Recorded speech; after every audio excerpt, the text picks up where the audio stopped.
So,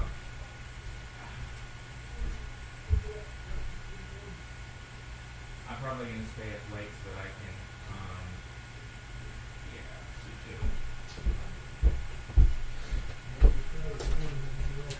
yeah.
Here we go. You hear me all right? Yeah. Good deal. Actually muted myself in the streaming software. The live stream is actually live now, but all it has is the picture. So I'll tell you when you can start speaking. Alright. Which is never. Okay. All right.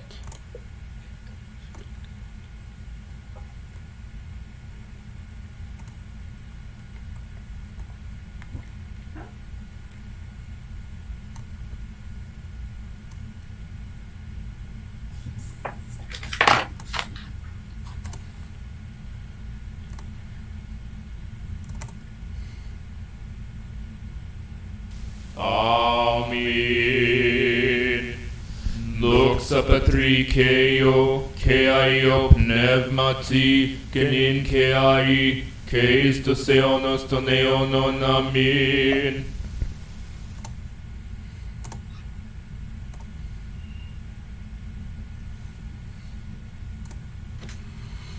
Good evening, everyone. Did not turn on my... Hang on. Okay, we're live. Good evening, everyone. Isaac here. Tonight is the first episode of my new religious discussion podcast, As Iron Sharpens Iron. So, tonight I have a friend coming on with me to discuss some very interesting issues.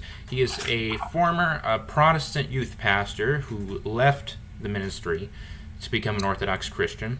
And obviously, anytime that anything like that happens, that is a difficult process for someone. So, he is on tonight to talk to us about that, as well as a few other things that are going to be very interesting.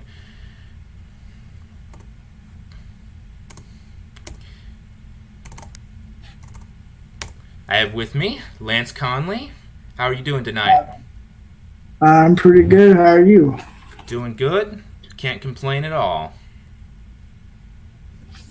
So what's going on?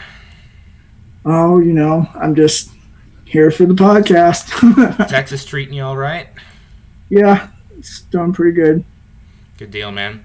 So what I wanted to get into to begin with is we were going to talk about how you left the ministry, the Protestant ministry, to become an Orthodox Christian, because obviously for any person that is a very difficult process to to do something like that. And so I was wanting to kind of get your perspective on how that happened.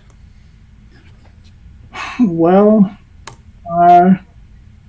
pretty much I had that happen. It's a very long-winded question there, but all right. We have all night. I'm not going to complain. Well, basically, I started in the United Church of Christ, and I've been doing youth ministry pretty much since I became a Christian.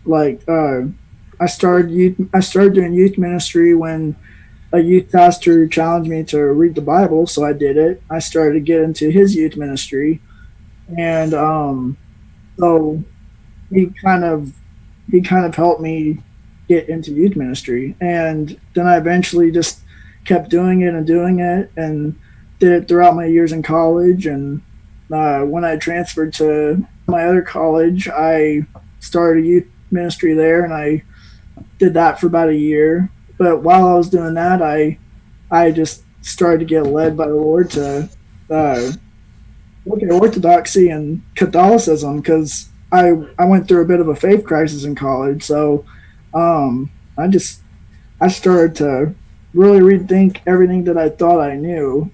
And then somebody suggested read the Church Fathers. So I start reading the Church Fathers, and I start to go, wait a minute, these guys don't teach anything that we teach at Baptist schools or anything. Exactly. Not anything against Baptists, but, like Protestants in general, right?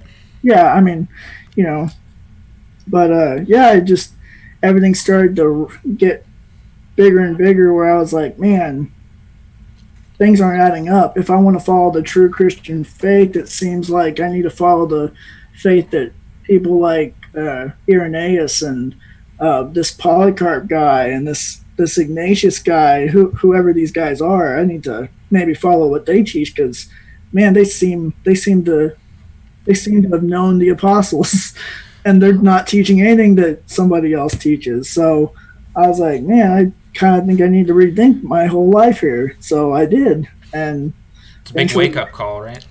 It kind of was, and I mean, it worked out because I was having a faith crisis to begin with. So but I think everyone's had a few of those in their life. Maybe more than a few, depending on the person, right?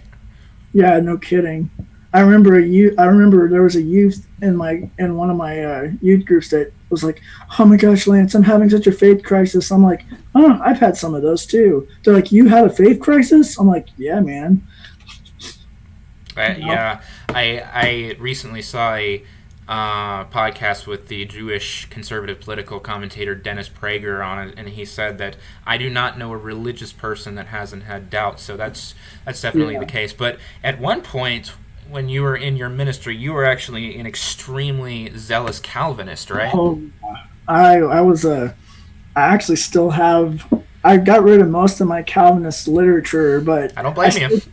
I still keep the Reformation Study Bible around, though, because it's got some actual good stuff in it. But Reformation Study Bible with good stuff? No way. Well, it's got some good stuff in it that you can look to reference, and then you got to orthodox it, obviously, because it's full on Calvinism. But I still keep it around every once in a while. I'll be like, let me look at what it says in here real quick, and then, okay, I'm going to orthodox this, because some of this is good information, like from a historical perspective and stuff like that. Sometimes they're okay with that.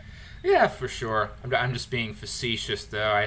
My thing is, I tend to give Protestants a hard time. That's just what I give anyone that knows me, especially you, because you've known me for years now, knows that anybody that I actually like, I give them a hard time. That's but right. What I'm going to ask is that from the perspective of formerly being a zealous Calvinist, I grew up in a Calvinist household. My parents are Reformed Presbyterian, so I grew up being taught fundamental Calvinist doctrines, and I understand people that they grow up in a Calvinist household, so they adopt that automatically just because that's what they grow up with.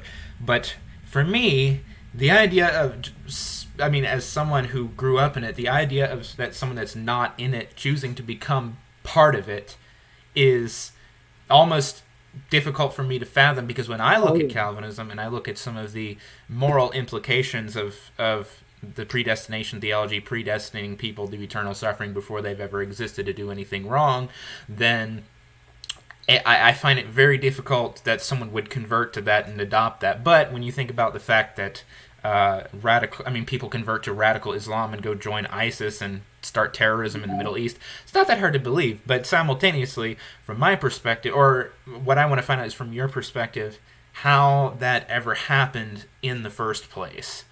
Well, I told you before I started at the United Church of Christ, right? Right. So, they're fairly pro free will, though, aren't they? Yeah, they're also very pro any liberal theology thing that you can think of. It's true. But yeah, so basically, my foundations weren't good there to begin with on that part, and that's not completely a diss on them, but. When I started reading the Bible, I started seeing stuff in there that did not match what the UC teaches, like homosexuality, for example.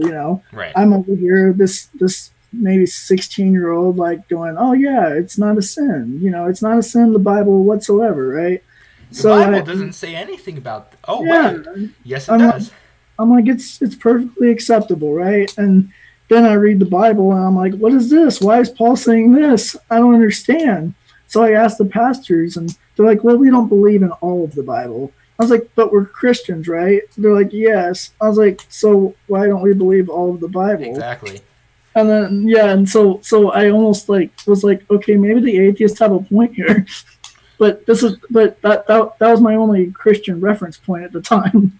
So then I started looking, and Calvinism made the most sense at the time. Why? My curiosity is, why did you think Calvinism made the most sense? Because I listened to Sproul, and I listened to Mark Driscoll, and I listened to John Piper back in the day, and they were very cocksure of themselves that they were correct. And to be honest, most of the people you just cited are very good, persuasive speakers and writers, so I can understand why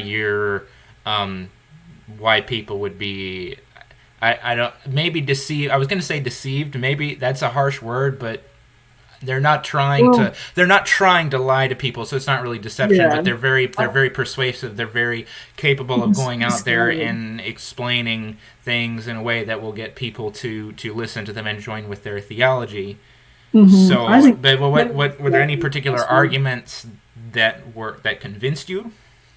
There were actually. I mean, it convinced me for the longest time because, it's got God is in control, and at the time I didn't have this idea of sovereignty being anything but what they said it was, because it made perfect sense to me that God controls everything, so God controls like all that we do and blah blah blah, and then eventually I started.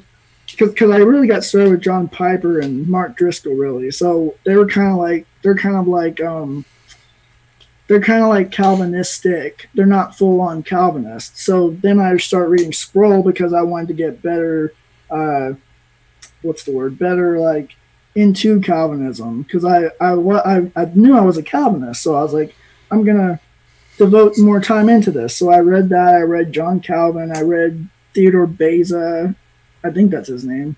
And then I read Luther. I read Meloctonin. I can't ever say his name. I always want to call him Melatonin.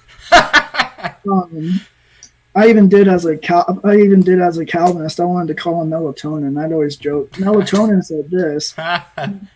That's funny. I can roll with that because I have a terrible sense of humor, and I work. Yeah.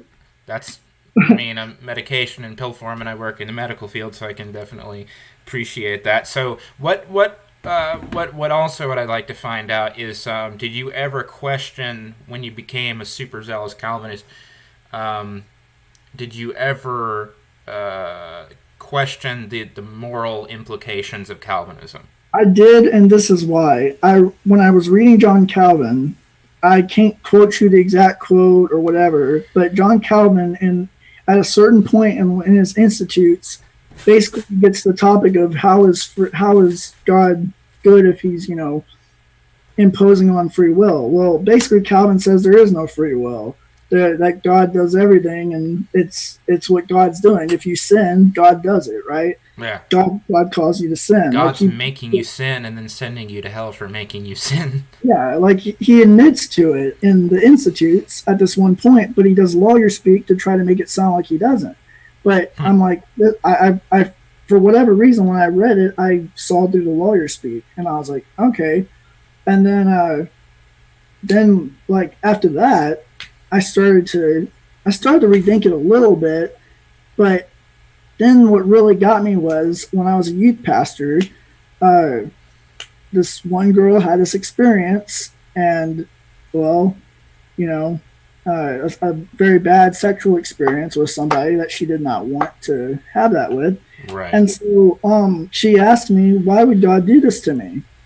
And my brain is thinking Calvinistic, and I'm like, well, if I was logical with Calvinism right now, I would say God predestined for this to happen.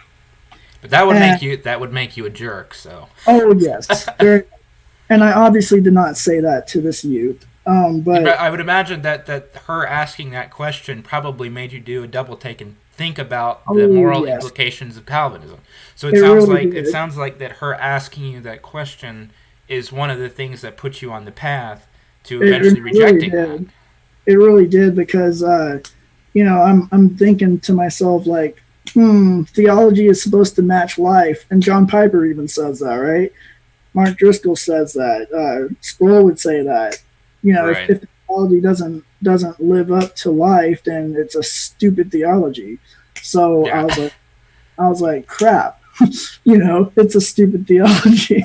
Like, and I'll say that because I don't like Calvinism anymore. I don't like it at all. So, well, I go a step further and say that I personally despise it. Oh, I do too. Which it's kind of interesting because my most viewed video is called "Why I Hate Protestantism So Much." So man. and I've said before, the reason that I say that is not because of Calvinists or Protestants, is because of the way that I feel that the ideology affected me negatively.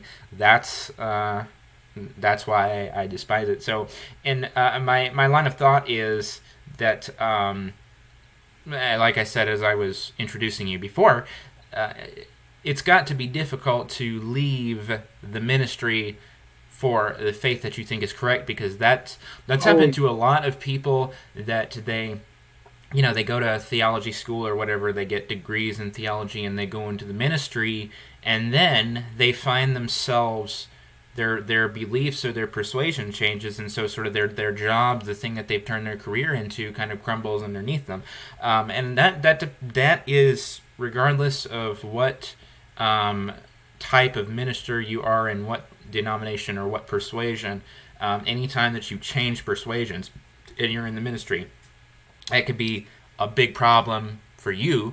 And I recall, for example, Scott Hahn, the Catholic theologian, talking about becoming a Catholic and the fact that he was a Presbyterian minister, a very successful and well-regarded one, and he was, since he left the ministry because he became Catholic, he was filling out applications to go work at like Kroger's, working in a grocery store. And another one that I thought of is Bart Ehrman, who obviously is an atheist, agnostic, New Testament scholar, talking about how he was a liberal Christian minister for many years, but then just ended up leaving it entirely. So obviously, that's got to be difficult for you. What is it that was so persuasive, so enticing about the Orthodox faith that you would leave such a good position in your life to follow Christ and to become Orthodox? Well, when it was for me anyways, I kind of got forced out of the youth ministry to begin with, but by the head pastor or whatever that I was under. But I was also dealing with just the fact that, because after I left this, I tried a Roman Catholic parish for maybe like a week, just to say I had done it, because I was like, I don't want to like say that I didn't try it. So I tried some Roman Catholicism a bit, because I had studied it pretty much. Like, I thought at the time I had studied it pretty well enough. So like I went, did that, didn't get anything out of it. Like I liked some of the worship and stuff and all that, but like I just did not get anything out of it. But then I went to an Orthodox church in McKinney with Father Sarah from Holland, and it just was a match. Like I was just like, this is where I'm supposed to be. Right. Yeah, it's like when you're on Tinder or whatever, and you see a really nice girl, and you're just like, match. No, sorry, that was a stupid joke, but that's interesting. And I think anytime that somebody has a particular persuasion, political persuasion, religious persuasion as part of their foundation, and then they change that can cause big things to happen in their life that are not so positive. And I mean, like, for example, I've been doing this channel for 3 or 4 years now. It's called The Orthodox Lunatic, and I've accrued a reasonably good following. And so if I were to, like, leave that and become a Roman Catholic, that would be comparable to what a lot of people experience when they build a foundation like that, and then just change their persuasion entirely. So another thing I wanted to discuss with you is full preterism, because when you were a Calvinist, you were also full preterist, correct? Yeah. And preterism heavily influenced some of your theology and some of your views. So what is full preterism? Because to be honest with you, before you talked about debating preterists, Lance is heavily involved in a group of preterists where he debates and discusses a lot of these issues with them. And I had never even heard preterism until I heard you talk about your adventures in debating and having discussion with full preterism. So what is full preterism, and what convinced you at the time that full preterism was correct? Well, okay, so preterism is the belief that all or most of prophecy is fulfilled by 70 AD. So prophecy and Revelation, right? Yeah, and Isaiah and everything else eschatological. But there are differences. There's partial preterism, and then there's full preterism. Full preterism is the heretical one, which is the one that I decided to go crazy for at that time. But yeah, so partial preterism does not have everything fulfilled, and so it can be perfectly orthodox if you kind of tinker around with it a little bit. Orthodox in that you believe that some of the prophecies, like in Isaiah, that regard Christ are fulfilled, but you don't necessarily believe that the second coming and all that has happened yet. Yeah, so full preterism though is the belief that all prophecy is fulfilled. So They believe the second coming happened in 70 AD. They believe that the resurrection of the dead happened. They believe that, and how did I come to this view? Well, you can kind of thank Sproul Sr. for it, because in his Reformation Study Bible, he does mention full preterism, and he also he is a partial preterist himself. So he gave his argument. I accepted it because I was a very big fan of Sproul. And so I pretty much was a Sproulian Calvinist. So I accepted this, right? But I did not think that his argument was completely, because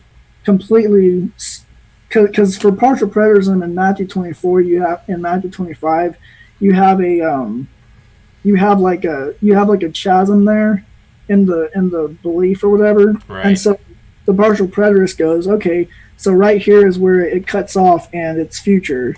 It's still future. Well, I didn't see that little split there. I was like, this doesn't make any sense. So I was in a Bible study stuff with like 3 friends that had already gone full preterist. So they kind of convinced me that too. So it's kind of culty in a way, but so I fell for that, right? And I went through it for like 5 years, and they were trying to make me into like one of the leaders of it, and like, but I got lucky, and I had a mentor, Sam Frost, that took me under his wing, and I got out of it as a result eventually. So right, and this goes back to the idea of, like, if you have something as a foundation and your persuasion changes, they were going to make you into one of their leaders essentially, and that would in some ways almost be a position of power. So you had to forsake that as well. Now, what are the craziest things that are implied by the full preterist beliefs, and not necessarily just what the full preterists themselves believe, but the things that indirectly, if you follow things to the extreme, follow things to the conclusion, what are those craziest things that are therefore implied by the full preterists? Well, and here's the thing: full preterism actually was what caused my faith crisis, because I was reading the Bible and I was doing like sola scriptura, where you follow that all the way through. Like, the Bible is the Word of God. You gotta completely, like, you don't need tradition. You don't need all this, which is false. You do need it, because even Calvinists and Reformation people need it, right? But basically, the implication that I got to at some point with full preterism was I wanted to do it in a universal fashion. I wanted to do universalism with it, but I kept coming to the same conclusion that there is no salvation that could be possible after 70 AD. And the reason for that, the second coming happens in 70 AD, right? Because Jesus says that first he will come to judge sin or whatever, and then he will save us. Like, the fullness of salvation comes in Romans 11 to the Gentiles and the Jews. And so I'm thinking to myself, okay, so, and then Matthew 24:31 says that the elect will be elected. And so they will be gathered from the four corners of the earth. So that means the whole entire world had to have had the elect be gathered. And so I'm looking up the word eklektos in the Greek, and it's the one word, it's one of the few words in the Greek language that has never changed. And basically, election ends, it's a vote. So what happens is, you vote in an election, you vote for your candidate, and then if your candidate is voted for, the vote is over. There's no more vote for your candidate or anything. So there's no more voting going on. And I looked through all 23 times that it says eklektos, which is tied to salvation, and election is over. So election would have to be over if 70 AD was the end all be all, which means that nobody can come to Christ and be part of the kingdom, because he already gathered the elect, which the elect is the church. Right. So you therefore came to the conclusion that, if full preterism is correct, and when I'm dying, I'm going to hell. Well, not even that, really, because I also got to an implication of judgment. So if God is judging and he's done judging, he's not going to judge whether you go to heaven or to hell. So I actually, as a Protestant, I was starting to have to think up this like purgatory-ish place where I'm like, sort of like the Catholic conception of limbo. Yeah, but like there was not even a thing that I could come up with for that, because there is nothing. So it's kind of like, that's a whole hypothetical, like nobody would know where you're going. It's like, you just know you're not going to be. It'd be sort of like the almost like the Jewish Sheol, where it's not necessarily kind of heaven or hell. It's sort of a shadowy place where everyone goes, because the Savior hasn't come yet. So would you say that there are some full preterists, though, that take that all the way and say that there's no salvation, and some of them genuinely believe that any human being post 70 AD, when they die, they go to hell?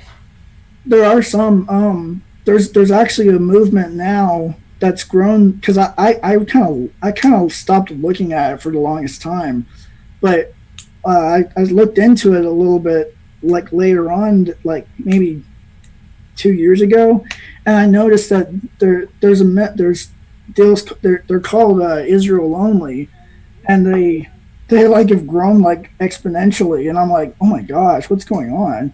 So their whole full preterist movement's just going nuts right now, because there's these, I mean, they're literally just trolls on the internet mostly, but it's like, it's pretty funny. Like, their implications have come back to bite them, and their leaders don't know how to deal with it, because they can't deal with it, because it just doesn't work. So they keep having to spiritualize stuff and like just butcher the text. It's not, like they Right. butcher stuff. Like now what was the name of the? You said the actual founder of full preterism was like in his 90s or something now.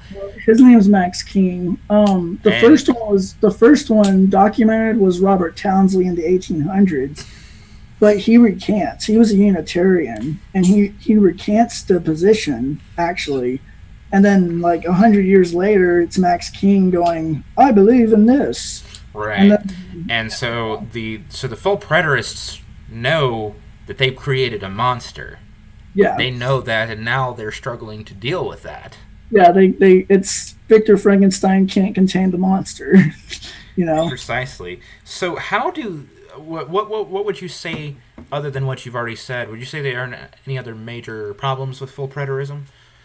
Yeah, I mean, like one of their leaders, Don Preston, he's basically what he's done now is he's destroyed the body of Christ. Like he's got Christ burning up his body at the ascension, and What? like yeah, and that's like what the heck. If you go with the sola scriptura mindset, though, there's no documentation of that. Well, No, there's not. it's ridiculous. He goes to Leviticus like 17 where they burn the lamb or whatever.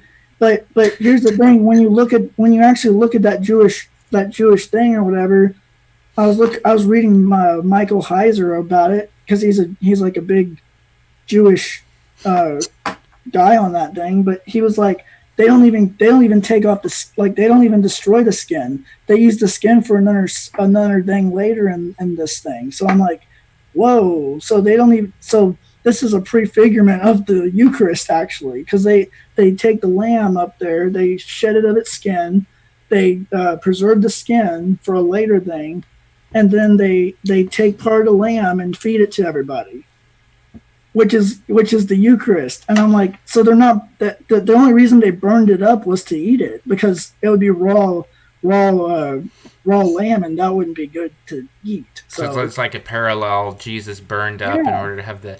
It's really bizarre. There's some that to me that almost even sounds like Gnosticism.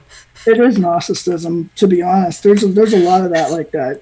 And then you've got Ed Stevens, who is the other like leader ish, because him and Don Preston are kind of different. They have like there's an infighting group between those two full preterists and their little groups. But he's got his is funny actually. His is that that in 70 AD Christ came back, he gathered the elect, all the true Christians were raptured up in 70 AD, and then that's why nobody knew about it until Ed Stevens and Max King and all of them came about to tell us. Bizarre. It's totally bizarre. Now, how do they? I mean, obviously, what you said before to me, one-on-one, is that individuals like Don Preston and some of the others that talk about full preterism are still somehow say that even though the rapture happened in 70 AD, there is hope of salvation for humans that were living past then and then today. It's mostly because they're inconsistent. I mean, well, how do they deal with logically? How do they deal with it? Usually they don't. Honestly, usually what they do is they try to come up with something else to get back on the topic that they want to get on the topic of. And I'm not the kind of guy that's going to let them do that when I'm talking to them. And so they don't really like me at all, obviously. But yeah, you're like, you got to be consistent with your bull crap. I mean, come on. Yeah. That's basically what I say. I'm like, be consistent. Like, just be consistent. And then sometimes though, I have had some people leave full preterism because we worked on them. We worked and talked to them. We're just like, look, you can't have the election. You can't have an ongoing election. That doesn't make any sense. And then some of them have admitted, they're like, no, you're right. You're totally right. And then yeah, you don't say.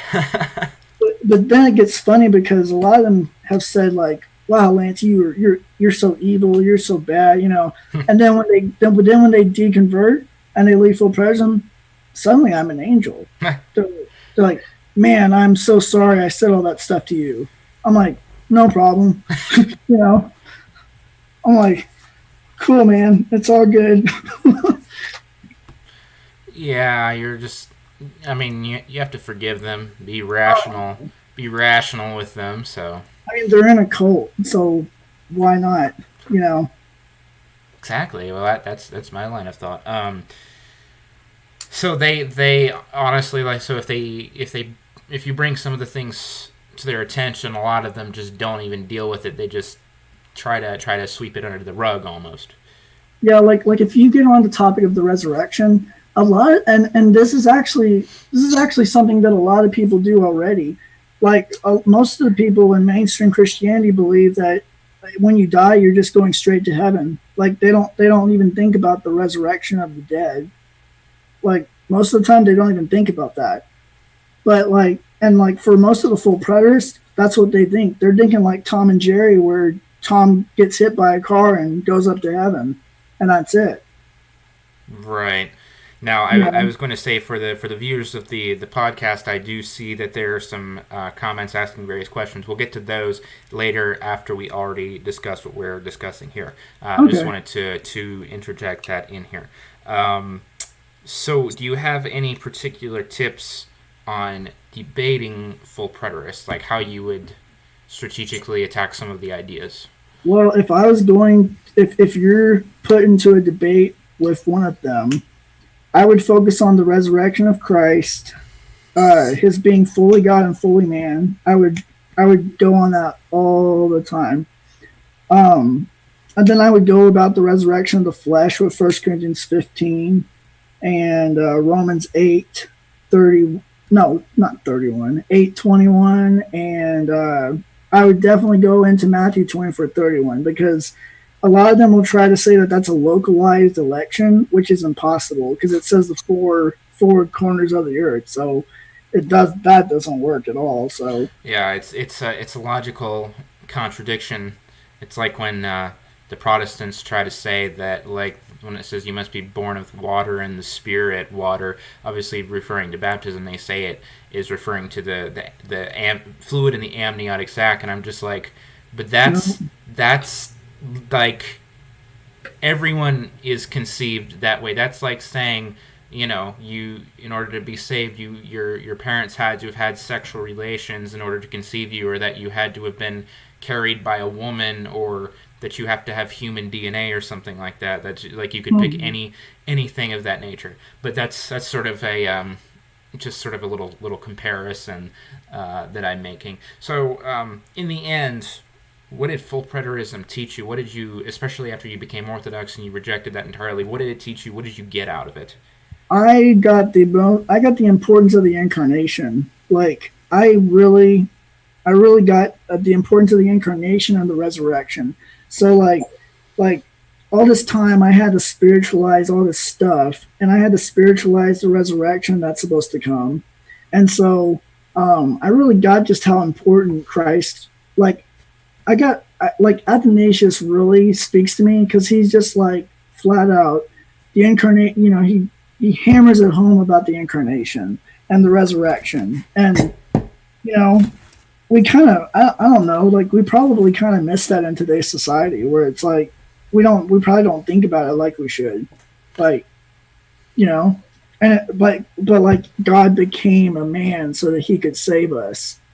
So that in order for us to rise from the dead, like he rose from the dead, like there's such importance to that. And we just like, lots of us just shrug it off, but like it's significant. It's profound.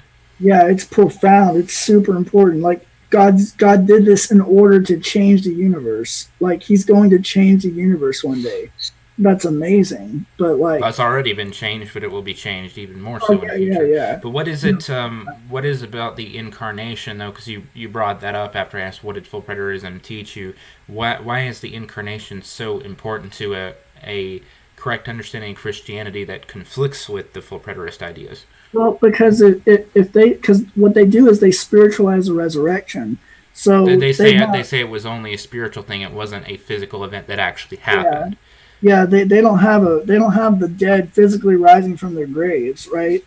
anastasis. They don't have that. Right. Like, not like we think of it. But yeah, like the resurrection though, like if and Paul says it clearly. He's like, if Christ didn't raise from the dead, we do not raise from the dead. So it's right there, plain as day.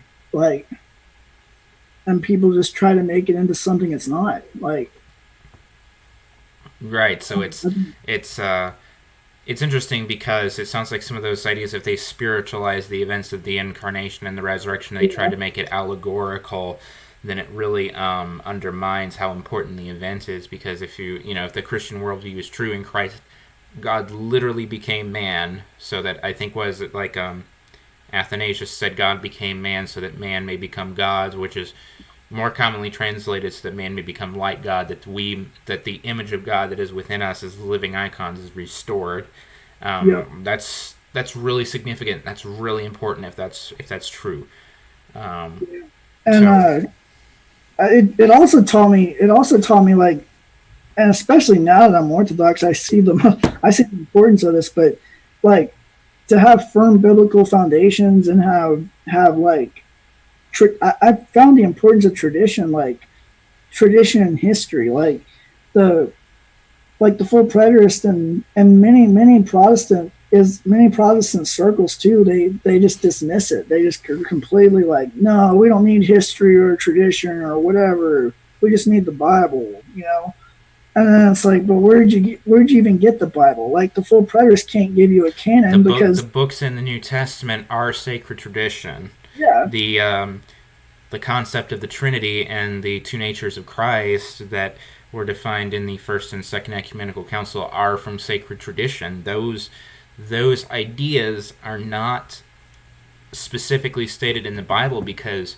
you are, I'm sure, aware of other views of God that conflict with the idea of the Trinity. And then in the Second and Third Ecumenical Councils, where they dealt with Christology, there were multiple ways to interpret the Bible, as far as God being fully human, fully man, and you end up with the Eutychian heresy and the Monophysites and the Nestorians and a bunch of stuff like that, and the view that even most Protestants hold to now, with the doctrine of the Trinity and the doctrine of Christ being fully God, fully man, with two natures and two wills and such. Those are derived from sacred tradition. And so if you believe that the early church had the books of the Bible correct, and that they had the ideas of the Trinity and the natures of Christ correct, which comes from sacred tradition, not the Bible, then you've got to believe that there is some type of divine authority outside of the Bible that helped all of those things come together. Which a lot of them won't even admit that. And funny enough, like, if, like, at least for the full preterists, like, if they were right, that undermines the whole canonical status of the Bible, because who put it together? Athanasius and all of them put together the first official canon. So, like, or are they all wrong? like, did it just fall from the sky? No, it didn't. It came, like, I asked one person one time, I said, why can't I accept the Gospel of Thomas? And they're like, because it's not in the Bible. And I'm like, well, okay, but how did the Bible come to be? Like, why do you accept this book or that book or this book or whatever, and they could not answer this, and none of them have ever answered that question to me. But, I found the importance of the tradition, like, way hardcore because of this stuff. And you found out tradition actually was important. How about them apples? There's some components to Christianity other than the Bible, and something that actually bothers me with a lot of what Protestants do is that they say that any type of tradition in the Roman Catholic and Orthodox Church is pagan stuff from the Roman Empire, which is historically not true at all. No, most of that comes from Alexander Hislop, actually, and he was actually debunked by every scholar, including secular scholars. Right, which is, it's grasping at straws. It's going out on a limb. Yeah, so even the atheist scholars are like, Hislop, you suck. You're horrible. Your logic and everything is just out of there. No. Right. It's like how Bart Ehrman is a secular scholar, and he debunked the claim that there's no, historical evidence that Jesus didn't exist. Bart Ehrman even believes that Jesus Christ was crucified, and Exactly. the fact that he doesn't accept Christianity, even though he recognizes Christ was crucified, and most likely all of the apostles who supposedly saw Christ when he was alive again were martyred on behalf of that. They were in a position to know, and the fact that Bart Ehrman doesn't accept Christianity, even though he recognizes that, is surprising to me, because he's a fairly intelligent individual. I think Bart Ehrman is a very intelligent guy. So, he knows that there's a historical Jesus, obviously. So, yeah. There's gospels and gospels of Jesus, even beyond the Christian version. The Gnostic Gospel, which I think you mentioned, the Gospel of Thomas is one of the Gnostic Gospels. So, there's so much out there that, there's got to be a historical Jesus there. And even like Josephus mentions, like John the Baptist and stuff. It's kind of like, okay, he existed, they existed. Precisely.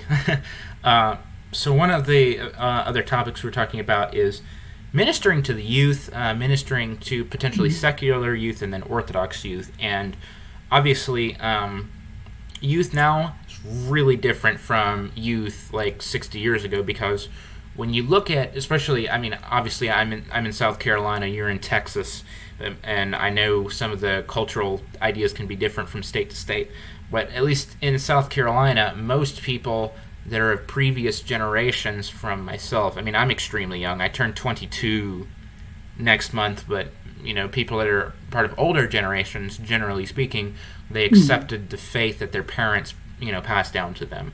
No matter what it was, whether they were Baptist, Catholic, Muslim, whatever. Young people now are becoming exceedingly secular. They don't believe in God, and they certainly don't believe in Christianity. A lot of them just think Christianity's whack.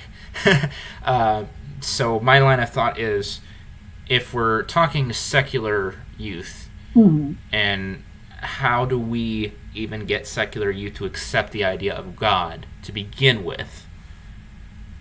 Well, first we sit them at a computer, and then we force them to listen to Bishop Barron. I'm just kidding. Exactly. Well, Bishop Barron is pretty hip. I think Bishop Barron probably gets along with the young people in the Catholic Church. He does. I really actually appreciate him, even if he's a Roman Catholic. But no, I think most of it, because most of it, when I look at it, they're not actually atheists. They're actually just more agnostic. Right. So, and most of the time, they're seeing a bunch of fakery going on. So like they're seeing like people go. It's kind of like me when I was in the UCC, where it's like, okay, I'm reading the Bible, and then I read the Bible, and then they believe something that's not in the Bible or whatever, and then they're like, oh, we don't accept all of the Bible, and I'm like, okay, so we're not Christians. Exactly. And so a more rational, maybe not, I don't know, not a more rational person, or maybe they are more rational. Most kids would probably just go, screw it, I'm not going to be a Christian then.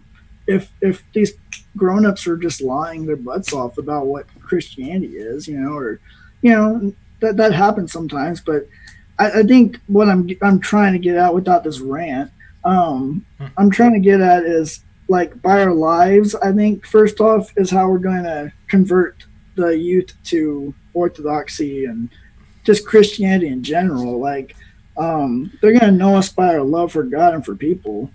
They're gonna see our faith, and if we're a genuine person to them, we're not faking friendship with them just to convert them.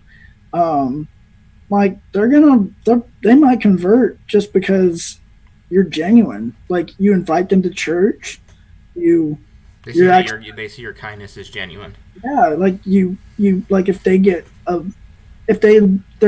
driving their car and they get a flat, they know that they can call you and you're gonna come pick them up. Or help them put their tire up, right, or whatever. But it's. I was reading this article, and it said it's a never-ending gospel, an ever-changing culture, and we have to be willing to engage in that. Like we can't just be like the desert fathers and just stay be out in the middle of nowhere, never talking to anybody. And that's not a diss on the desert fathers, because they did actually go out into the world afterwards. But like we can't just. I don't think we can do that today, where we take the Benedict option and like Rod Dreher says, and just insulate ourselves. I don't think we can do that. I think we have to actually engage. We have to get nitty gritty in the world and just combat it. Right. And something that I have heard some Orthodox and even Roman Catholic people suggest before is that they don't really think that a lot of the secular youth in America are rejecting God. They think that they're just rejecting the Protestant notions of God, that they've heard all of these really kooky ideas from Protestants throughout their whole life, whether they grew up in the Protestant denominations or not.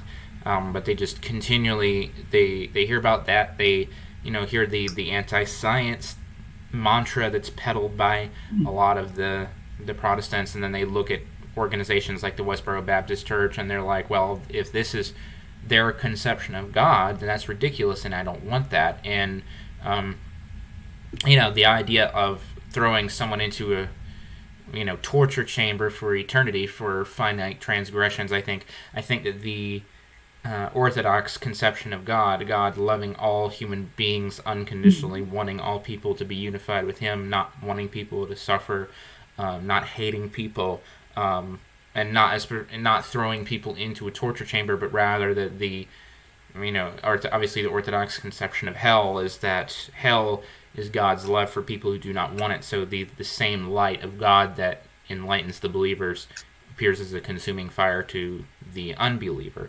And so I think that there's a huge fundamental difference between the way that we as the Orthodox view God when you compare it with a lot of the popular Protestant religions that are so prevalent in our culture. And even some of the Roman Catholics, even some of the Roman Catholic ideas can lean sort of on the fire and brimstone side of things. So I think that if they see Orthodoxy and they see Orthodoxy as not so just fire and brimstone about everything, we have a huge emphasis on love, and that's communicated through our worship, and our liturgy is so beautiful. I think that they might be more likely to be religious, because it's interesting, because I've had a lot of dialogue with a lot of different people over the years, and I have obviously friends and such who are atheists and agnostics, and I show them Orthodox worship, and they're like, wow, if I was a religious person, this is probably what I would be.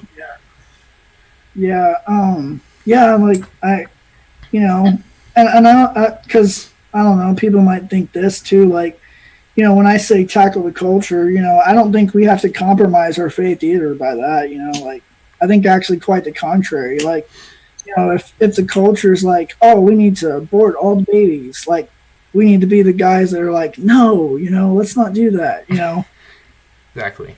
But I also think we need to, like, I think we also need to be where we're not outright just going to ignore or outright condemn questions that are raised by people that might be challenging to our faith and tradition. Like, and to be honest, I think a ton of clergy are doing that. Like, they're tackling those problems. Like, they're looking at it. Like, but yeah, I just I don't think we have to compromise, because I know some might think like, oh wow, does that mean we have to compromise the faith? No, that doesn't mean that at all. Not at all. And if someone does believe in God, then to begin with they have a baseline level of belief in some type of higher power. Then how do we get them to accept the Orthodox faith in particular? That's a little more difficult, but I think it all starts by like it was with the youth. Like, you just be genuine. You genuine with your faith. You live your life as best you can to be pleasing to God. Maybe they see you like curse because you stub your toe by accident or something, but you're a flawed human being just like the rest of us. So yeah. Well, I mean, you of all people know that when I'm not in front of the camera, when I'm not in the spotlight, I tend to have a little bit of dirty mouth, but I don't think that is Yeah. I don't think that necessarily negatively affects my my testimony. So No, and you know what's funny is that could be actually what gets them into the church, because they're like, well, I thought you were fake the whole time, but then you stubbed your toe, and then I realized you were a real person. You know, like exactly, like I'm real and genuine with people. I've actually learned, being in the medical field for the past 2.5 years, I've learned that everyone, even the most conservative people, the most religiously conservative people, will curse if they get angry enough. oh yeah, it just happens. You know, most people are just it just is what it is. It happens. Doesn't mean they're bad. It's just it happens. But you know, I think like still like you live your best life as an Orthodox Christian. You invite them to church. You befriend them, and they're just genuine. Like if you're genuine, the faith is going to show, and they're gonna see it. They're gonna see Christ in you if you are genuine about it. Right. And there was an Orthodox YouTuber who was sort of made a video that I can't even remember what the name of it was, but he was sort of arguing against the Protestants, and he said, you know, theosis works. It demonstrably works. How do you explain the holiness in some of our saints? And obviously, I am a member of the Greek Orthodox Archdiocese of America, and we have a monk that is a member of our diocese, sort of a traveling diocesan confessor that will go around and help with a bunch of things, and then he will go around, you know, whenever he visits parishes and hear people's confessions and such. A really amazing guy. Probably the holiest, happiest person I've ever met in my life. Father Christodolos Papadeus is his name. And I can definitely see that when it comes to him, theosis absolutely, demonstrably worked. Because you can look at the most prominent Protestants, just not the same as a very holy Orthodox monk. It's just not, or even a devout Catholic monk. It's just not the same. There's a different spirit. There's a different light in them. And I'm going to add a caveat, because you know there are some Protestants that I would argue that do actually show the love of Christ more than some Orthodox probably do sometimes too. So I just don't want to diss the Protestants too much, because I do rather enjoy my many Protestant friends that are going to watch this probably. But look, I troll everyone, so I am just as much game for trolling the Orthodox as I am the Protestants. So we're all guilty of just being awful sometimes, but you know, yeah. Anyways, so that's it's an interesting way to think about it. So if we go from there, and let's say we do have young people that are actually Orthodox, then how do we minister to the Orthodox youth in general? I mean, the youth that are Orthodox faithful, how do we sort of minister to them and bring the ministry of faith to them on their level? Well, I mean, I think having Sunday school is probably going to be the best and most important thing. The parents are going to have to, you know, be good parents about it. Teach their kids the Orthodox faith best that they can. Come to church every day, or not every day, but at least every Saturday and Sunday. I would go to church every day if I could, but unfortunately here in the U.S. they don't have daily services. Yeah. But yeah, as much as you can, do the fast, because they actually help, even if you hate being vegan for a few months or whatever, a few weeks in some cases. But yeah, just living the Orthodox life is going to do wonders. So, because what I've noticed, I think that there's less Orthodox youth becoming secular than Catholic and Protestant youth. I'm seeing, by and large, I think the Orthodox youth really seem to be sticking with the faith that their parents give them, rather than a lot of Protestants, I mean, leave as soon as they can even get out of the house. Yeah, and Catholics end up becoming secular. They become non-practicing Catholics or something along those lines. I think there's just so much more meat in Orthodoxy. There's so much to grasp onto. It's just so much lacking in other faiths. I think that's accurate to say too.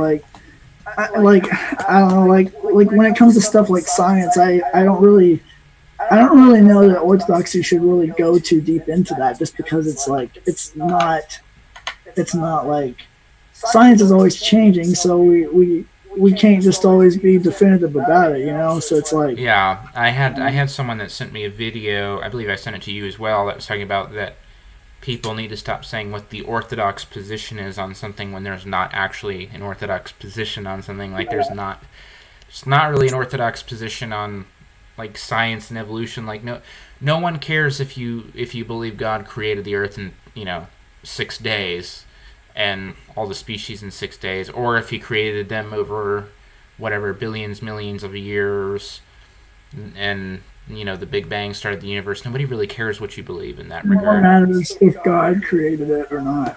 Yeah, that's really the most important thing. Something also that I was thinking was, I think there are a lot of youth in Orthodox families that are growing up in and they're really speaking English for the most part, but English might not be the primary language of their parish.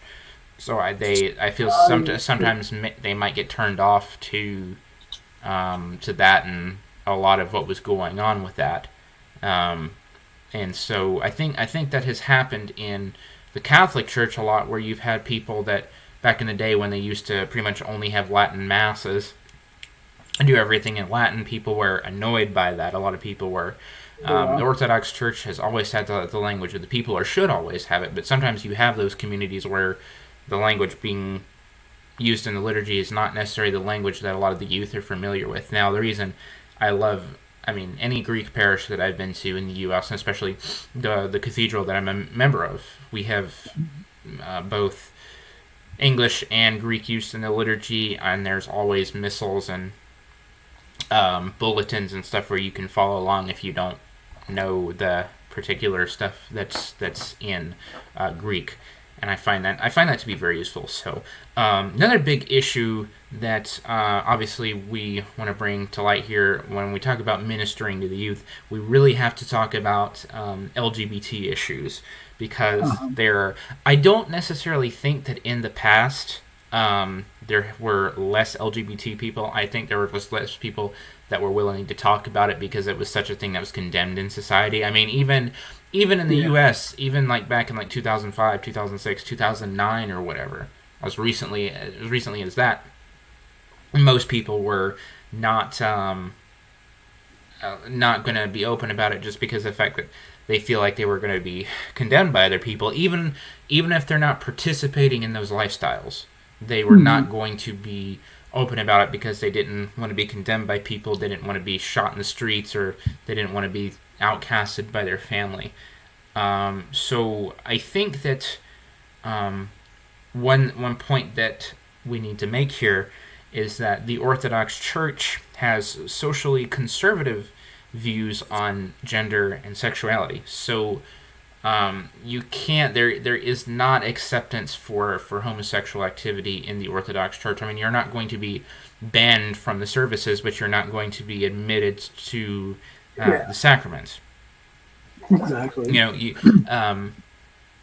There is forgiveness of sins, but not acceptance of sins, and that's one big reason why I think a lot of youth struggle to come into the church, is because of the fact that they feel very, very strongly about LGBT issues. So for them, any religion that teaches against any of that is obsolete. So what is your opinion on that? Well, I actually, when I was a Protestant youth pastor, I had this happen quite a lot, where they would come to me about how they were attracted to somebody of the same sex. Well, at least for same-sex attraction, that's not a sin. The sin is if you were actively participating in activity with them sexually. But as far as being attracted to somebody, there's nothing sinful about that. And I'm also going to do this caveat here. I'm not an expert on this at all, obviously. I've just been a youth pastor for like 7 years of my life doing stuff like that. But at least, like, from my experience, like, of course, it's not morally acceptable. It's a sin. But homosexuality is a sin. Active homosexuality, I should say. Because you could be a passive homosexual and not be doing any sin. But you could literally be attracted to males or attracted to females or whatever only, and not act on it, and you would not be sinning at all. So same-sex attraction is not a sin. It's what's the sin is if you're acting out on it. Yeah, if you're what I guess you would call it adultery of the heart, or you're actually engaging in same-sex relationships. Now, as far as this all goes, I think what we need to do is realize that we need to be compassionate to them, because it's a sin. It's just as much of a sin as you thinking lustful thoughts about, or me, since I'm straight white male or whatever, me thinking lustful thoughts about a woman. Like, it would be the same as that, yes. Right? Lance is a cis-het white man, therefore, according to the super left-leaning people, he's automatically bad. Yeah, there you go. So I'm not cis or het in any way, so I'm kind of out there. Yeah, a little bit, but we need to be compassionate. We need to be kind. I've had people tell me, "Don't be compassionate to that person. Don't be kind to them." I'm like, what are you talking about? We got to be loving to everybody. I asked him, I'm like, are we made in the image of God or not? He's like, yes, we are. I was like, are they made in the image of God? Yes, they are. Okay, then we need to love them and love them like God loves them, right? Like, this is not rocket science. Well, for people that are like that, it might as well be rocket science. Yeah, no kidding. But I think we need to affirm it's a sin to be actively homosexual. However, they need help with this all, just like the rest of us do. Like, we shouldn't make them struggle for their salvation all on their own. Like, that's why the church was made to be a body together. Right. That's why it's a communal organization. Yeah, so we have to offer them pastoral care, love, and a spiritual home, just like everybody else. And so, I don't think they should come to the church expecting us to validate their passions, but like we should be able to expect, they should be able to expect them to come to the church and have us praying for them and even sorrow with them like Jesus would. Like, I really think that, like, we need to be genuine to them. We need to be loving to them. Right. And obviously we need to be able to defend our religion and defend our faith. So if somebody, who either they are LGBT themselves or they are maybe an ally of LGBT people and they're interested in the Orthodox faith,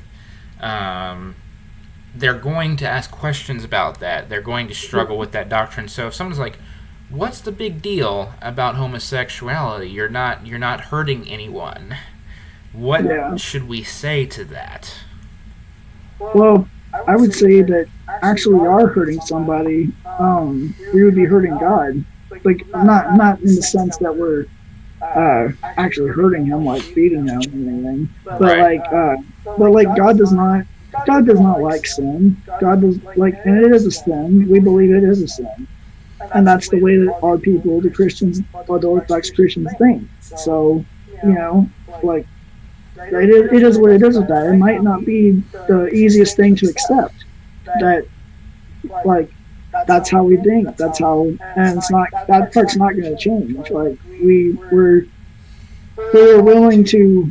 should be willing to engage the ever-changing culture, but the gospel does not change. So, they may reject us for it, but at least if they're coming in, we're gonna discuss it with them and try to be kind and compassionate about it. Right. I think the big question that they're gonna have is, why is it wrong in the first place? Because the way that most people think about morality now is that, it's only wrong if there's some kind of harm. If you are how do I say this?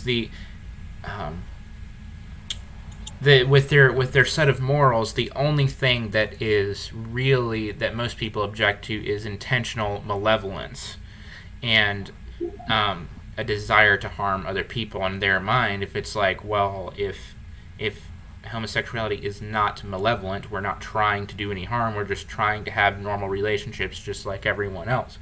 And and they come to us with that kind of thing. What do we tell them as far as why homosexuality is wrong or why we have such a problem with it?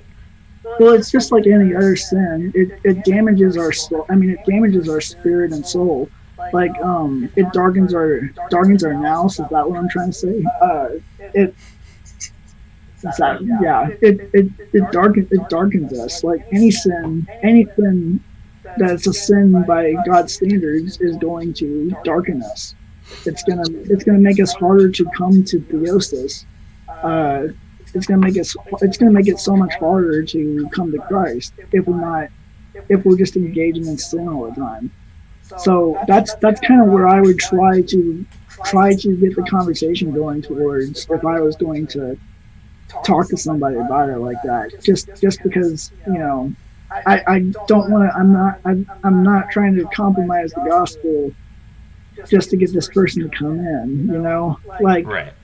And you're not trying to bend the truth just to get people to accept it. Yeah, because I don't want to sugarcoat it. Like, you know, like it's not a compromisable gospel. So,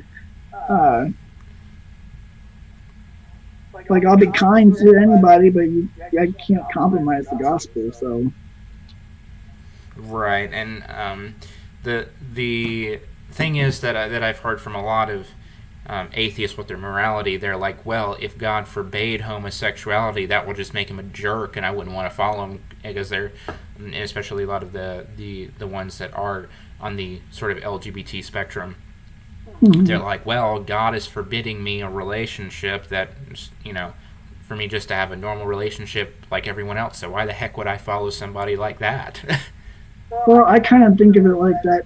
I kind of think of it like I hear that, and then I think to myself, well, God would forbid me from getting into a relationship with somebody that's like promiscuous or like, you know, is engages in a lot of sinful activities. You know, like God would say not to get with that woman. You know, don't get with that Jezebel. She's not very good for you, Elijah. Don't do that. You know, right. And something that that Ben Shapiro, the conservative political commentator, said was, as far as a lot of the rules in the Old Testament, he said that, you know, if you start with the premise that God doesn't make stupid rules in the first place, there is a reason why it's forbidden. Yep. You know, if he said if you apply that logic that God doesn't make stupid rules to a lot of the rules in the Old Testament, then you consider the rules in the time for which they were written, a lot of them actually start to make a lot of sense, because you see among LGBT people, you see significantly higher rates of STDs and other things like that are associated with sexuality, even among people that are not necessarily promiscuous, than you do the general population.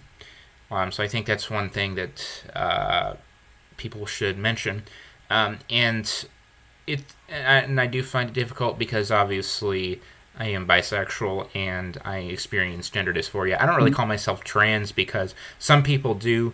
Like when I did my collaboration with Lizzie's Answers about that particular issue, she titled it "Being a Trans Christian." So I guess to people, if they aren't familiar with other terminology, I might say that, but since I'm not planning to transition or anything like that, and somebody's already familiar with me, I would just say, yes, I experience gender dysphoria, so I can definitely understand people struggling with this doctrine. And I don't think, I think that people on the outside, when they're looking at the issue, and they think of homosexuality as disgusting, just like if they think of, you know, bestiality as disgusting, or they thought of like child molestation as being disgusting, they think about homosexuality the same way, as just being gross. So for them, it's not difficult for them to see, or in their mind, it's not difficult for them to see why they would oppose it. But I think most people that don't think that way about it and recognize that there are people that have long-term relationships with people of the same sex in their life that seem to be beneficial for them.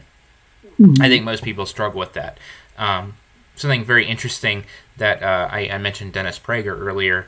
Something that he mentioned was that the term Israel means to struggle with God. And he said that he got a question from a Muslim woman on a live show one time where she asked, so why Judaism and why not Islam? And he said, well, Islam means submission to God. Israel means struggle with God. And she said, good answer, and then hung up. So I think that, especially when you consider problems like the problem of evil, why there's suffering in the world in the first place, why people are allowed by God to do evil things to other people, I think that any human being that really seriously considers these issues and these questions is going to struggle with God. So, there's going to be a tension, and I actually think that tension is good. I think that's healthy, because I think God actually wants us to have a little bit of that going on, honestly, because it sharpens your faith. I'm not just saying that because your podcast is Iron Sharpens Iron, but it really does. Iron sharpens iron, Yeah, that's. I mean, it's a nice pun, but simultaneously, it's true. I think it's a complex issue, and I think there are a lot of areas where we quote unquote struggle with God that when we actually pass from this life and go into the spiritual world, I think that him explaining a lot of this stuff to us one-on-one will probably get it then. But because of the way that we think now, the sort of materialistic and physical way that we tend to think about the world, I think we're just not going to get it while we're in physical bodies. Yeah, God's way is not our way.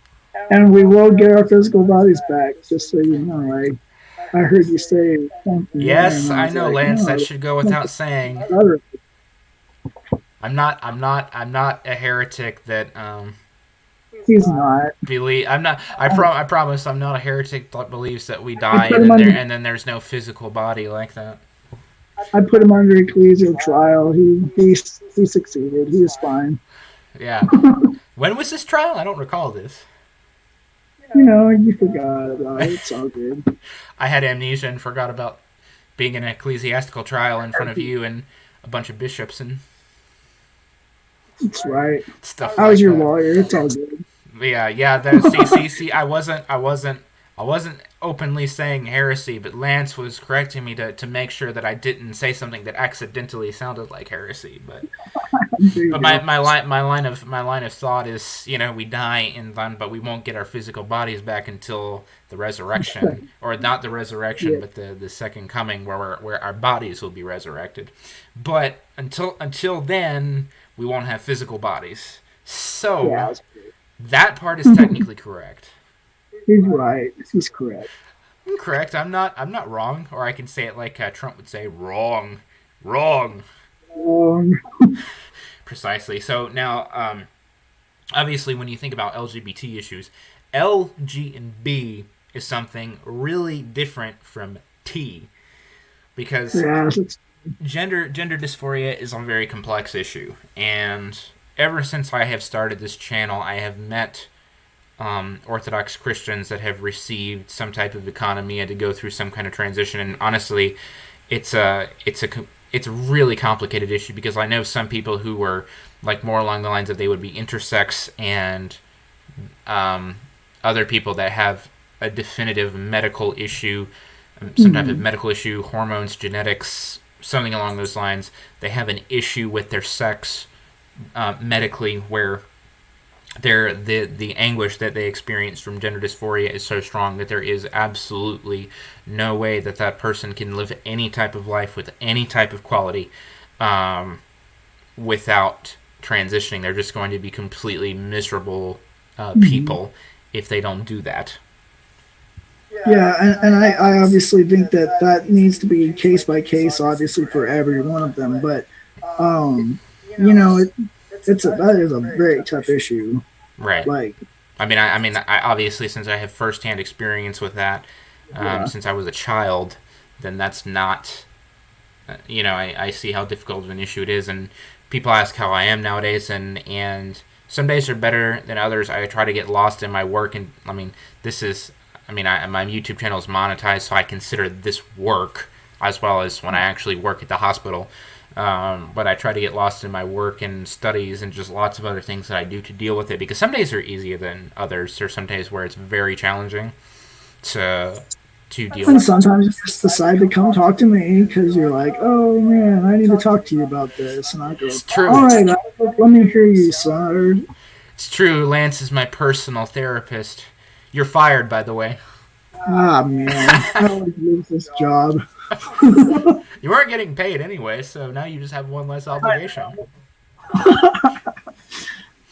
Yeah, I have been, ever since doing YouTube and making the videos that I've made about gender issues and so many people seeing it, I had a lot of people experiencing dysphoria contact me, and I've had a few people contact me, but like I said, that were Orthodox and had transitioned under an economia that was presented or granted by their priest. And that's obviously very controversial within the Orthodox Church, and a lot of the trans people that have been through that don't even discuss it with people. They don't tell anyone that they're trans because they're afraid they're going to get outed or their priest is going to get criticized or something like that. But I think that you would have to, like you said, deal with it on a case-by-case basis. I think when it comes to the trans issue in particular, when you consider the nature versus nurture ratio of how someone is developed as influenced in psychology, I think you have to consider that, because I think that there are cases where people develop gender dysphoria, and when on the nature versus nurture ratio, there's actually a huge nurture ratio to that, where some type of therapy other than transition might be successful in relieving that individual's gender dysphoria. And so, but there are other cases where there's a medical issue with the sex, and where I think there's a huge nature component to it, and there's no way that that person can have any kind of life with any quality of life without transitioning. They're just going to be completely miserable and completely depressed all the time. And some of the trans people I have talked to actually are and did end up getting barred from communion, but not the other sacraments and stuff like that. And they have to make a very difficult decision. They're like, I can't live any life with any type of quality to it unless I do this. So I just have to do this and suck it up, which is a really difficult situation. I actually do have one of those people coming on one of my first episodes of my podcast that will be that is actually, there's medical evidence that she's actually intersex, but she's one of those people that she absolutely had to transition, and that she was just going to be extremely miserable. So what will we tell, though, an individual who, like, they don't, I guess, if they talk to their priest and they don't, I'm using this word loosely, qualify for that economy, and they're not able to get it, then how do we deal with those individuals? Well, I think it's kind of like the struggle with homosexuality, like, and it's not completely like that. Obviously, it's a little bit different. Yeah, sexuality and gender are related, but not the same. But it's kind of like, it is kind of similar with that. As far as the mental struggle, you're always thinking it, or you're always wanting that. So you, like, the people in the clergy and even the laymen, even the entire church around them, they just need to be supportive, like, be their support system. Like, that's, at least for the church, that's what we need to be doing. And the parents obviously need to be supportive too with that. If they're Orthodox parents, like, their kid comes out as trans or homosexual or whatever, like, it's gonna be a shock probably. Like, whoa, I didn't think Jimmy would feel that way about somebody. But like, gotta be there for them. You gotta help them deal with it and come to their decisions on what they have to do to get closer to salvation. But I always kind of want to ask people stuff like questions like this, where it's like, what if somebody comes to the Orthodox Church, has already transitioned, and they decided they wanted to become Orthodox? Like, they tell the priest, and obviously, if they try to detransition, they will be unable to do it because of Right. biology getting changed or whatever. It would be more harmful to them if they transition back, and also more harmful salvation wise for them. So I always wonder, will we bar communion from them because they've already transitioned? I don't think Yeah, I don't think we would. it's a case by case basis with individual priests and bishops as well. And it's the thing is, when it comes to the trans issue and gender dysphoria, especially when you associate it with religion, there is no win. It's always a lose-lose situation. Because even if the person gets some kind of economia, they're still probably dealing with that some on an internal level. Yeah, it's a very gray it's a gray area, and I think that eventually we're gonna be dealing with it more and more, and so the church will eventually bring it up more.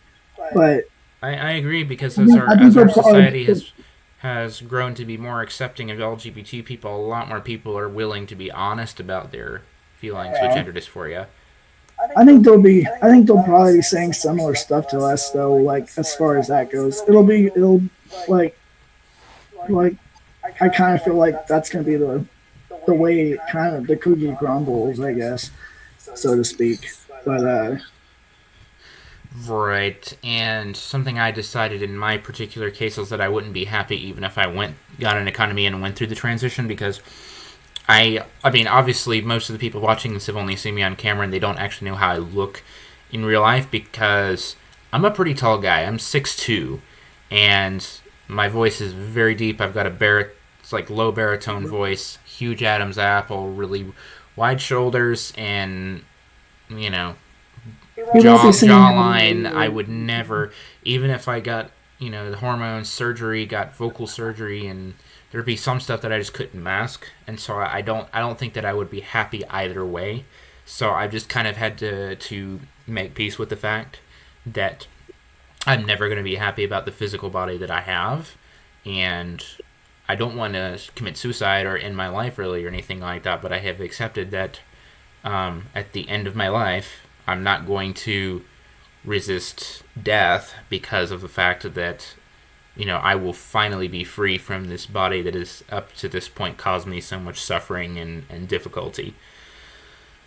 And so that's what I've had to say to some trans people that have talked to me. I've been like, and actually, one of the reasons why I never transitioned in the first place was because I became Orthodox, and the reason is that I believed it so strongly that it was the apostolic church, the church that Christ founded, and I wanted to follow Jesus Christ, and because of that, I was willing to put everything else down in order to follow Him.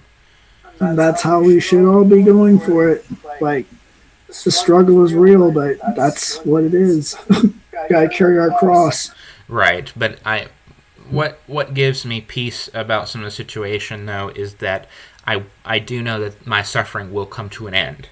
So I live a hopefully long, fairly productive life, and then, when I die, that suffering will end, and then, assuming I make it to paradise, and, I'm given a new body in the second coming, or after the second coming, then I won't have to deal with that anymore. And so for me, it is invaluable that I follow Christ, because when I think about the fact that if I do all this stuff and then I end up without Christ in the end, then that was all obsolete. But if I put down my desires and I follow Christ, then there will be an ending to my suffering, and I will be eventually unified with Christ and won't have that suffering anymore.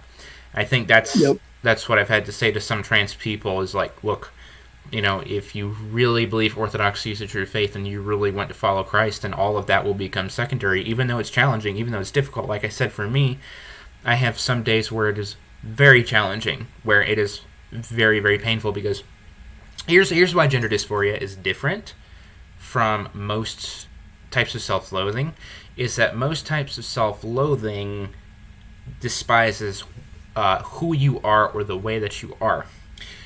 Gender dysphoria is that you hate what you are, which you can't do squat about. Like, I am because of what I am. I am human, I am male, I am ethnically white, Caucasian. I have, all these other traits that make me what I am, and I can't change any of those traits.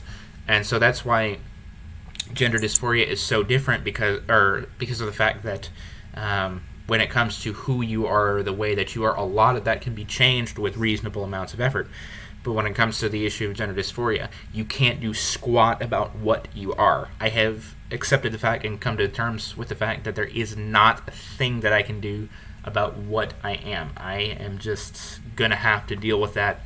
And like I said before, if you really want to follow Christ, everything else becomes secondary. So the fact that I do have to deal with this becomes secondary to everything else, because of the fact that at the end of the day, I want to follow Christ and be unified with Christ. Yep. Well, something else we were going to mention after we got through all of the other stuff was you're actually working on a book right now. Tell us about that. I think the name is gonna be Refuted, and it's gonna be Refuted ... full preterism, and it's just gonna be like a little bit of a Orthodox rebuttal, like to some of the leaders of it. It's gonna give the history of it. It should be kind of an interesting book because nobody's ever really done it. So a refutation of full preterism, or an Orthodox refutation of full preterism? It's not super Orthodox with it, but it does have some Orthodox scholars. What I'm asking is, you said nobody's really done that before, so I'm asking, you're saying that nobody has made a refutation of full preterism, or no one has made a Orthodox refutation? Nobody's made an Orthodox refutation, so I'm going to be the first to do that, maybe. Yeah. Unless somebody... And my line of thought is that sometimes I don't even think that might be necessary, because I think we have not to come to the knowledge of the Orthodox faith. I mean, because the fact that we have certain beliefs and we make certain arguments about why we believe what we believe in the first place, so you can come to the knowledge of the Orthodox faith by that alone. But if there's someone that is struggling with that particular heresy, I think that book will be useful. And I actually started working on a book myself that was called To the East, contrasting 21st century Protestantism with Orthodox Christianity, because of the fact that people have asked so many times, what's the difference? So, anything else you can think of that you would like to add? No, I was thinking about your comments or whatever. Yeah, that's what I was thinking about there in the live chat. I got my phone here. I'm just looking through, and I'm wanting to go. And right now, guys, for those of you who are watching, if any of you want to add any questions that you have, we can do a quick Q&A, but I would like to go through some of the comments here. Let's take a look. How about veganism? One person, username by the name Craig Harrison, asked, how about veganism? My thought is we spend a fair amount of the year in the Wednesdays and Fridays that we fast, in the Lent and the fast prior to Christmas. We spend a fair amount of the year being vegan for fasting purposes, but we're not, vegan all year. Yeah. Do you have anything to add to that? I mean, I really like eating greens, but sometimes I like a burger, I don't have anything against vegans, though. A nice sloppy, greasy burger, right? Mm-hmm. I think maybe this context might be contextualized in maybe strict veganism, because obviously humans are not designed to be just veggie eaters. We're clearly meant to be both eat meat and plants. Yeah. And so I think, and also one of the reasons God created animals is for our consumption. So I think that to just go strict with that is kind of ridiculous. I see Alexa Boxler asks, what is the difference between Protestants and Presbyterians? Oh, well, I mean, they're in the sect of Protestantism, so that'd be like a subsect of the general Protestantism. So right, the Presbyterians are obviously Calvinists in their theology. They're Calvinists, Protestants, but they also Calvinist and Presbyterian are not exactly the same, though, because they're more Lutheran, actually. But the term Presbyterian refers to the structure of their churches, right? yeah, they're more like Lutheran and just Reformed overall. So, that would be Presbyterian. There's not a difference between them and Protestantism, except that Presbyterian would be a more specific subsect of Christendom, and Protestantism would be the general Christendom of Protestantism. So. Yes, my least favorite form of Christianity. Yeah. All right. Jeff Dutcher asks, anyone feel the common dialogue with other faiths and participation with World Council of Churches is a betrayal of orthodoxy? Yeah, I don't think so, but like the reason I think that is because I think we have to have interfaith dialogue with people just because we have to. I mean, if we don't, we're just gonna insulate ourselves into this little bubble, and then next thing we know, when all the non-Orthodox stuff is falling apart around the world and blah blah blah, then the Orthodox have all these people coming in to try to be Christians, and then we don't know what to do because we've insulated ourselves in this bubble for far too long, you know. Right, and my line of thought when it comes to that is I think that I made a video that was talking about it was called Why I Oppose Ecumenism. And my logic is, well, if you believe in objective truth, then multiple ideologies can't all be true that contradict each other. Yeah. And so I think that it's good to be involved in the dialogue, but if we are practicing our faith with those people whose views are heretical and participating with them in that regard, then that is, I think, definitely contradictory to the Orthodox faith. Oh, yeah. And I would agree with that. I think people go too far with that. This is a comment from Moses Warner. It's not a question, but he says, you got these full preterists Lance is talking about, and don't even get him started on Chuckles the demon-possessed squirrel. What's that about? Oh, man. There's this one guy that's like a Lone Ranger full preterist that just says crazy stuff. That's who he's referring to. I'm not going to tell his name because the guy's just crazy. Yeah, it's like people that become like school shooters or whatever. They try not to publicize their name because they don't want to give them publicity or anything along those lines. That's pretty much what I'm doing right now with that guy. Another question from Jeff Dutcher asked, hello everyone, any thoughts on the old calendar and books like The Struggle Against Ecumenism?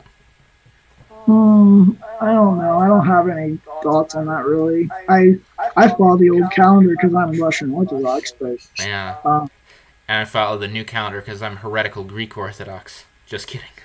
You know. Well, and something that's bothered me because some people go into schism over the calendars, like they're schismatic groups because the new calendar, and they talk about certain feast days don't appear in the calendar, and sometimes the apostles fast with St. Paul, whatever, doesn't appear on the new calendar sometimes. And here's the thing about liturgical calendars is humans came up with all of them. I don't think that calendars in and of themselves are divinely inspired.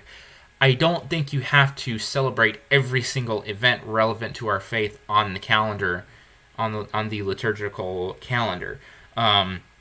Because then you would have to incorporate everything from the Old Testament that the Jews celebrate, which we don't really talk about that nearly as much. We usually talk about New Testament things and things that happened in the centuries after the New Testament. So I think that when you consider that humans themselves all came up with the liturgical calendar, and there's some things that are really important on the calendar, like if they remove Lent or they remove like Christmas or Pascha, that would be a problem. But I think a lot of the stuff that there's a lot of groups are schisming about is really minuscule. So that's what I think so too. Like, I mean, I don't usually have an opinion on the old and new calendar just because I've done them both, and I haven't had a problem with either one of them. So, you know, I see the benefit of doing the new calendar a lot, but then I also love doing the old calendar because I'm Russian Orthodox. But I've been in Greek parishes when I lived in Waco, so you know, nothing wrong with that either to me. But I know people will debate it, so go at it. Yeah, people are going to debate anything. Another one from Jeff Dutcher. He says, maybe we should look at the past saints and holy fathers in the lives of the saints. Were there any saints in the past time that changed their gender? If there were, would there be accounts of this?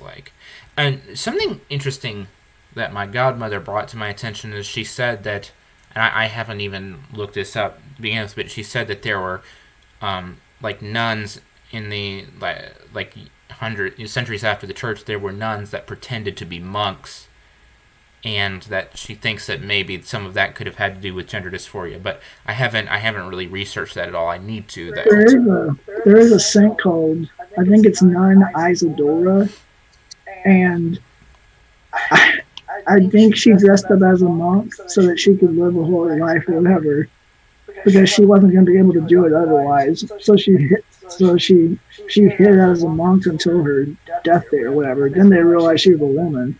But what else? I know I read this somewhere, but I just have never been able to find the source again. But there's a saint, and he's supposed to be a fool for Christ, and he kind of harasses this transgender person in Soviet Russia, and eventually or maybe it's not Soviet Russia, maybe it was more ancient Russia, but he just kind of basically harasses this person, but eventually the person comes to the conclusion that they're gonna live for Christ and stuff. And it's because of this fool for Christ, because he's doing all this crazy stuff, all the shenanigans eventually come to, they're like, oh, he was praying for me the whole time. He was doing this for me the whole time. Wow. I'm like, he's a saint, but I don't remember what the name was or anything. I felt like his name was Peter, but I can't remember. And in the comments, the live chat, it says Demetria Economou says, and Saint Theodore of Bastra in Greece was acting to be male. Not familiar with that one, but I'll need to look that up once we get done here. Very interesting. Sounds good. Well, Lance, I think we've had a reasonably good discussion here. I think we've covered a lot of really important issues and gotten into the meat of some of these really important issues. Anything else you can think of to add? Fresh out of ideas, sir. Fresh out of ideas, sir. Of course you are. Well, Lance, I'm going to go ahead and stop your video feed to the podcast here and just have myself on the screen. So I really appreciate you coming on. I think you've got a very interesting testimony. I think you've got a lot of, as far as these discussions go, I think you have a lot to contribute to it, and just the general dialogue around Orthodoxy and religion, I think you have a lot to add to it, and I think that this book that you're coming up with will be very informative and very useful, and anything else that you write in the future will be very good as well. So I'm going to go ahead and stop your video feed and get an outro to the podcast. Man, I really appreciate you coming on. I really appreciate you taking time out of your evening here to come on and talk to everyone about some of these issues, because they are very important. So I really appreciate it, man. I hope you have a good evening. You too. God bless. Appreciate it.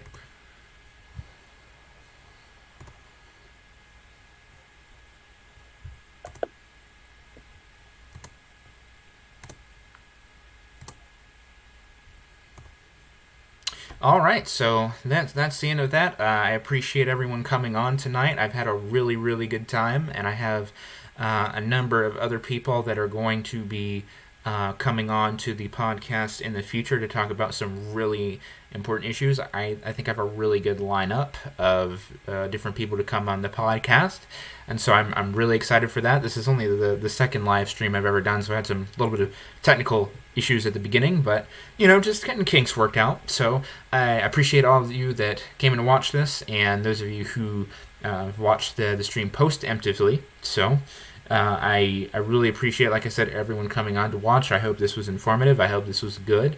And I hope everyone has a good night or day or whatever time zone you're in. I saw people from different parts of the world in the live chat. So I hope everyone has a Has a good evening or afternoon wherever you are, and I hope to see you all again soon. Goodbye.